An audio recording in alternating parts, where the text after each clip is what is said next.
18 ta' Awwissu Santa Elena, Imperatriċi Awgusta, għexet bejn is-snin 250 u 330. L-istorja tagħha tgħidilna li Elena hekk imżejna bi kwalitajiet naturali ġibdet l-attenzjoni ta' Costanzo Chloro, neputi tal-Imperatur Klodju Gotiku min-naħa ta' ommu. Costanzo Chloro kien bniedem kapaċissimu fl-armata Rumana, fil-politika, fl-istrateġija, fil-finanzi u fil-ħeffa ta' deċiżjonijiet importanti li kellu jieħu. Chloro ħada b'martu u minħabba l-impenji militari kellu jkun assenti mill-ħajja familjari. Għalkemm ma nafux meta Elena saret nisranija u anqas nafu kemm damet ta' ġina il-grazzja ta' Alla qabel ma ħadnet uffiċjalment it-twemmin nisrani, madankollu nibqgħu ċerti li xi darba tgħamdet. Kristu rebaħa u s-salib li ġarret għal snin sħaħ matul ħajjitha ħalla frott tas-sew bnin għall Kristjaneżmu u fuq kollox wassala għal qima tal-artali. Ġara li matul il-ħajja matrimonjali tagħhom li fiha tweldulhom tifel u ġie mogħti l-isem ta' Kostantinu, missieru ġie assenjat l-uffiċċju ta' Ċesari fi żmien l-Imperatur Dioklezzjanu. Dan iddeċida li jaqsam l-imperu fil-parti tal-punent li kienet tinkludi l-Ingilterra, Franza u parti minn Spanja u dik tal-Lvant. Lil Chloro ġiet assenjata il-parti tal-punent, però tpoġġietlu kundizzjoni bħala obbligu strett biex dan iseħħ. Jiġifieri li Chloro iħalli lil martu Elena u jiżżewweġ lil Teodora, it-tifla tal-Imperatur. Kienet deċiżjoni diffiċli u taswit il-qalb għal bniedem ta' dak il-kalibru, madankollu rebħet it-tieni għażla. Chloro ħalla lil martu Elena u kien imġiel li ibnu Kostantinu jittieħed ukoll il-bogħod mid-dar bl-iskuża li dan ibnu imur fil-Lvant taħt għajnej Galerju bħala ran ta' fedeltà ta' missieru. L-iskuża kienet li jingħatalu taħriġ militari. Hawn feċċ is-salib ta' Elena, mifruda minn żewġa u issa minbina wkoll għal perjodu ta' 13-il sena sħaħ. Elena komplit tbati fis-skiet, issa kellha sfida oħra qudiemha, ulied Teodora.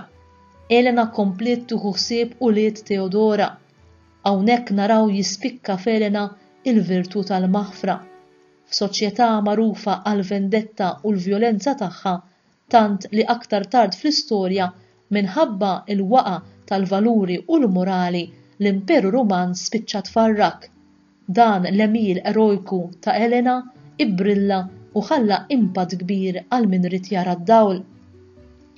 Ninsabu fi żmien meta l-aħbarijiet kienu jiġu moddija b'ħeffa minħabba l-organizzazzjoni tal-Imperu Ruman.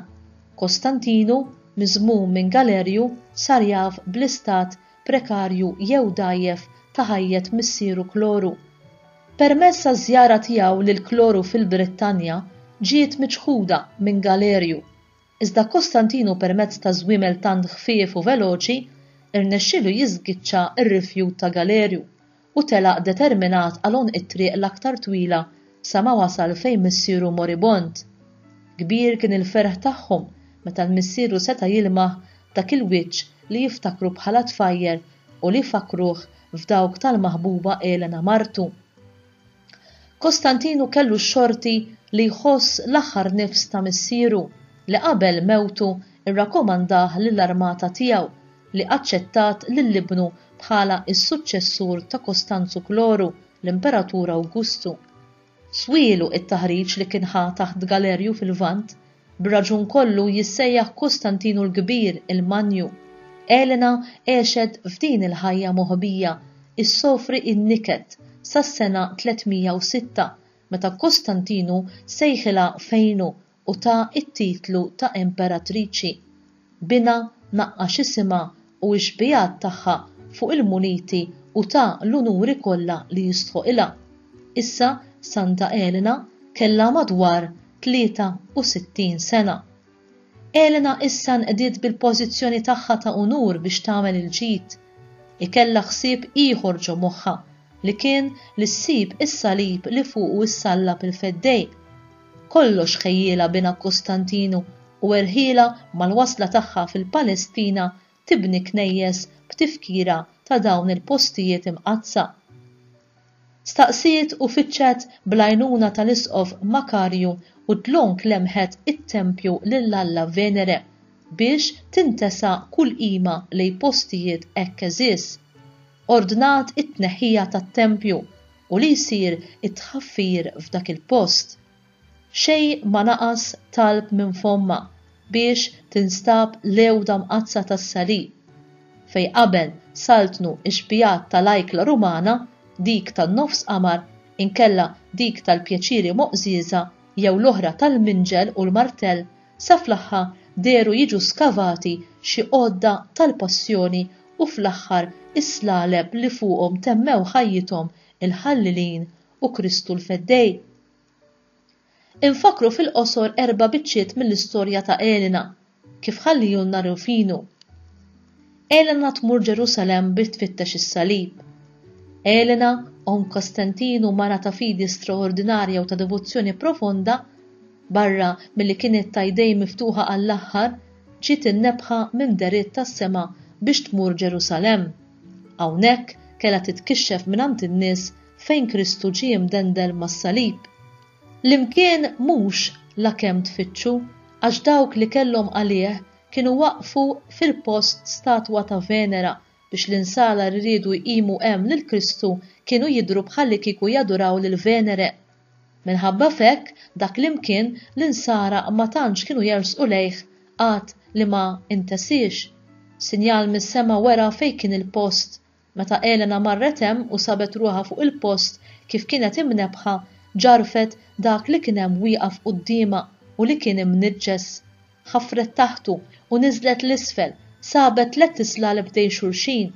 Il-ferħ tas-sejba ma damx ma setaw jażlu. Is-sejba ma damx għax ma setawx jażlu li ma wieħed kien ta' Kristu. Il-biċċa tavla żgħira li fuqha Pilatu kien kiteb bil-Grek, bil-Latin u bil-Ludi kienet hemm, iżda ma kienitx aktar mas-salib biex tażlu. Mela kienu jeħtieġu sinjal ieħor mis-sema biex jarfu is-salib. Kif ġie magħruf is-salib veru, mela ġara li mhux biet minn hemm waħda mara magħrufa li kienet marida għal-mewt b'marda kera. L-isqof Makarju meta ra id-dubji tas-sultana u ta' madwara qal: ġibu it-3 islaleb li sibna u Alla jurina li ma wieħed kien dak li fuqu miet Kristu. Marru l-koll għandik il-mara u x'kien waslu għad arkubtejh u wolla din it-talba. Mulej, intoġbok li bil-passjoni ta' ibnek il-waħdini fuq is-salib tagħti is-salvazzjoni lil bnedmin kollha. U issa, fi żmien li għażilt int, nebbaħt lil qaddejja tiegħek biex tfittex kull imkien din l-ewda mqazza li fuqha kien imdendel is-Salvatur. Atina issa sinjal ċar biex narfu li ma wieħed minn dawn is-slaleb kien dak il-glorjuż, fost dawk li kienu mamulin biex ineħħu l-sira. Għamel li din il-mara marida għal-mewt tieħu saħħitha mill-ġdid malli tmissa l-ewda tas-salvazzjoni. Malli temm it-talba ġie fil-qrib wieħed mis-slaleb u ma ġara xejn. Imbagħad ġie it-tieni wieħed u xorta waħda ma ġara xejn. Iżda meta ressaq it-tielet wieħed il-mara fetħet għajnejha minnu fih u qamet. Saħħitha ġiet lura kollha f'daqqa aktar milli kienet meta kienet tħossha tajba. Dit tiġri madara u tfaħħar il-qawwa ta' Alla. Qrib is-sena 328 kien wasal iż-żmien li Elena ittemm din il-ħajja, tħalli dan il-wiet ta' dmuħ li fih dejjem qarfet torbot ruħha mar-rieda ta' Alla biex tittajjar għal għandu u tibda s-salta miegħu fis-sebħ bla tmiem. Mhux magħruf b'ċertezza il-post fejn mietet għalkemm xi storiċi isemmu Ruma, iżda nafu li Elena kienet mibkija minn kulħadd. U ġisimha ġie midfun u mqiegħed fil-Mausoleum ta' Via Lavikana magħruf bħala Tor Pignattara.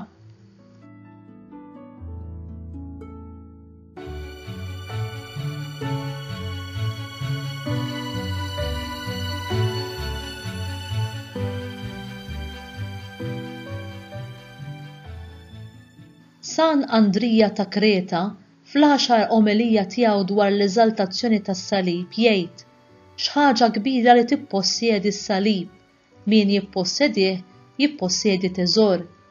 Aħsbu kif l-iben ta' Alla sar daqshekk vulnerabbli, assuma l-kundizzjoni tal-sir u kien ubbidjenti sal-mewt, anzi sal-mewt tas-salib. Filippin kapitlu 2 vers 8. Bis-salib tiegħu aħna salvati. L-istrument tat-tortura li fil-ġimgħa l-kbira wara l-ġudizzju ta' Alla għad-dinja sar lajn tal-ħajja, il-maħfra, il-ħniena, is-sinjal tar-rikonċiljazzjoni u l-paċi għal kulħadd. Elena issammar ħarsitha mas-salib. Din il-kwalità ta' Elena x'turina? Turina li ħajjitna bħala dejjem għandha iddur lejn Ġesu, l-unika Salvatur tagħna, li għandna nolsu id-drawwa sabiħa tar-rat tas-salib, għaliex is-sinjal tas-salib huwa s-sintesi tal-fidi tagħna. Li s-salib jgħidilna kemm ħabbna l-mulej, jgħidilna li hemm imħabba f'din id-dinja li hija aqwa mill-mewt, aqwa mid-djufijiet u d-dnubiet tagħna. Li l-qawwa tal-imħabba hija ferm aqwa mill-ħażen li jeddidna. Fil-festa ta' din il-qaddisa aħna wkoll mistiedna flimkien ma' dawk ta' rieda tajba li qed isofru f'qalbhom u f'ġisimhom biex nollu għajnejna lejn is-salib ta' Ġesu, ħalli fih niskopru l-għajn tal-ħajja, is-sors tas-salvazzjoni. Huwa hu li se jagħmilna ħielsja biex inħobbu bħalma ħabbna hu u biex nibnu dinja rikonċiljata. Għaliex minn dan is-salib Ġesu ħafuq it-toqol ta' dbatijiet u l-inġustizzji tal-umanità tagħna. Fuq dan is-salib huwa ħafuq l-umiljazzjoni u d-diskriminazzjoni, it-tortura sofferenti f'ħafna partijiet fid-dinja minn tant ħutna subin u bniet fil-fidi għall-imħabba ta' Kristu. Jiġini hawnhekk il-kliem qawwi ta' Ġesu li tant jgħod tal din il-qaddisa. Jekk xi ħadd irid jiġi warajja, għandu jiġħad lilu nnifsu, jerfa' salibu u jimxi warajja, għax min irid isalva ħajtu jitlifa, imma min jitlef ħajtu għall-imħabba tiegħi u tal-Evanġelju isalva. Mark kapitlu 8 versi minn 34 sa 36. F'Elena tispikka wkoll il-virtu tal-ħniena meta ħaffret lil żewġa talli iddivorzja biex jiżżewweġ lil Teodora minħabba l-pożizzjoni politika tiegħu u talli firduha minn bina għal snin twal. Mhux biss ħafret, imma komplet tieħu ħsieb ulied Teodora istess. U hawn niftakru fi kliem San Pawl fl-ittra tiegħu lir-Rumani. Troddu lil ħadd deni b'deni, ħajkunu ħsibijietkom fil-li tagħmlu t-tajjeb quddiem il-bnedmin kollha. Jekk jista' jkun sakemm ikun ġej minnkom għejxu fil-paċi ma' kulħadd. Tivvendikaw xuruħkom bidejkom, eżistijej, imma ħallu l-korla ta' Alla tagħmel għax hemm miktub għalija l-vendetta, jiena nħallas, jgħid il-mulej. Jekk l-għadu tiegħek bil-ġuħ itimgħu, jekk hu bil-għaġġ isqih, jekk tagħmel hekk tkun qiegħed tiġma' ġamar jaqbad fuq rasu. Tħallix il-ħażen jirbħek, iżda irbaħ il-ħażen bit-tajjeb. Rumani kapitlu 12 versi minn 17 sa 21. Tajjeb għalhekk li quddiem din il-kwalità ta' Elena tal-maħfra nistaqsi bis-serjetà lili nnifsi. Kemm qed impatti bil-ġid għad-deni li qed nirċievi bħalma għamlet Elena. Qed nagħti r-rabja tiegħi lil mulej bħalma għamlet hi u minflok ma nsib vendetta għal minħadli lil żewġi jew lil marti inkella ċaħħadni minn uliedi jiena nitlob għalihom. L-edewwa tiegħi naħfrilhom, imberikhom, nagħmlilhom il-ġid. F'mumenti diffiċli qiegħed naqbad il-kelma ta' Alla u nħalli lil Ġesu jallimni kif għandi nġib ruħi. U x'jgħid l-mulej Ġesu? Imma lilkom li qegħdin tisimgħuni ngħidilkom, ħobbu l-edewwa tagħkom, għamlu l-ġid lil min jobodkom, bierku lil min jisħedkom, itolbu għal min iżeblaħkom, min jagħtik bil-ħarta fuq naħa waħda dawwarlu wiċċek ħalli jagħtik fuq in-naħa l-oħra, min joħodlok il-mantar anqas il-libsa m'għandek tiġħadlu. Għati lil kull min jitolbok, u min joħodlok xi ħaġa tiegħek titlobilux lura. Kif tridu li l-bnedmin jagħmlu lilkom hekk għamlu intom ukoll. Jekk intom tħobbu l min iħobbkom, xi ħlas se jkollkom, għax il-midinbin ukoll iħobbu li min iħobbhom. U jekk tagħmlu l-ġid li min jagħmel il-ġid lilkom, xi ħlas jista' jkollkom, għax dan jagħmluh saħansidra l-midinbin.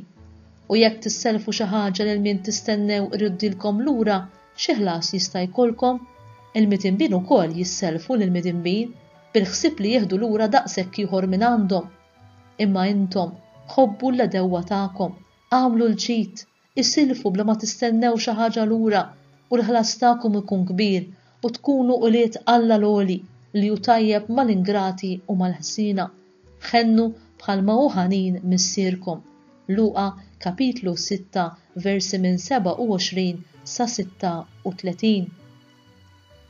Tajjeb li narfu kwalità oħra ta' Ela, li dik hija l-kwalità tat-talb, kien propju l-kuntatt tagħha ma' Alla fit-talb li ta' lil din il-qaddisa il-qawwa u l-kuraġġ li tibqa' għaddejja f'din il-ħajja minkejja d-diffikultajiet u l-qsim ta' qalb li għaddit minnhom.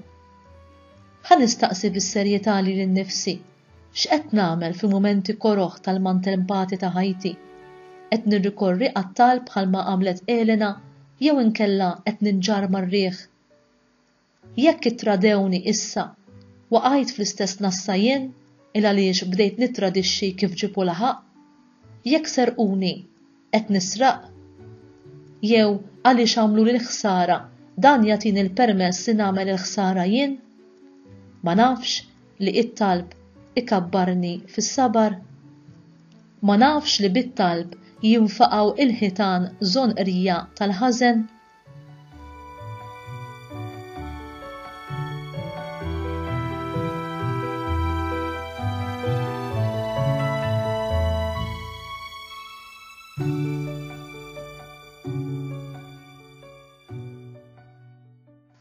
Talba.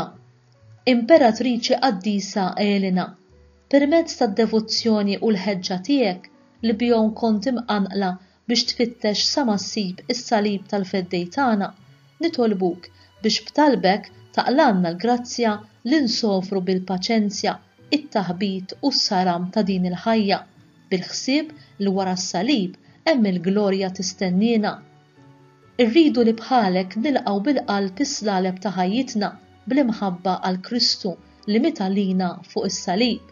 Nafu jekk nagħmlu dan aħna wkoll qatt ninaqdu miegħu u miegħek fil-ferħ tas-sema li ma jintemm qatt. Amen.